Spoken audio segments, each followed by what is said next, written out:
Police are calling the deaths of the 12th wealthiest man in Canada and his wife suspicious. Barry Sherman, he's chairman of the pharmaceutical company Apotex, was found dead Friday in his Toronto area mansion along with his wife. Her name was Honey. The couple died from what investigators described as ligature neck compression. Police have not called their deaths homicides.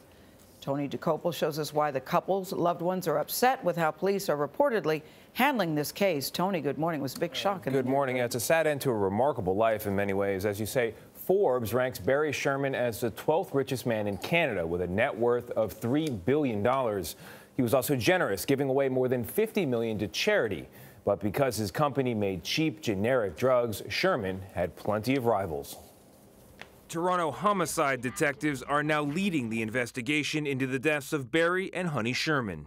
A police spokesman calls their deaths suspicious after initially saying they found no signs of forced entry and were not searching for suspects. Until we know exactly how they died, we treat it as suspicious, and then once a determination has been made by the pathologist and the coroner, then we move forward from there. The Globe and Mail said the couple was found hanging from the railing of their basement pool and that investigators theorized the 75-year-old billionaire killed his wife and then took his own life. The family criticized unnamed police sources, saying in a statement, "Our parents shared an enthusiasm for life, totally inconsistent with the rumors regrettably circulated in the media." We're Apotex. We're in your corner. Sherman's company, Apotex, has annual sales of over $1.5 billion. It makes and exports generic versions of brand name medicines, often putting him at odds with other drug makers.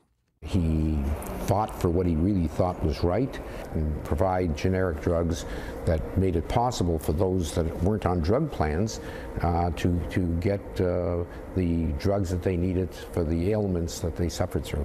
Businessman Paul Godfrey and his wife Gina were longtime friends of the Shermans. It's just absolutely gobsmacked. It's shocking, and it just leaves shivers all over you. A spokesman for the family tells CBS News a memorial service is planned for Thursday. Canadian Prime Minister Justin Trudeau offered his condolences on Twitter, saying he and his wife Sophie are saddened by news of the sudden passing of Barry and Honey Sherman. What a mystery. It's a very remarkable life. Case. The company started with 2 people. Now it has 6,000 employees. Wow, that's a success story. Tony, thank you so much.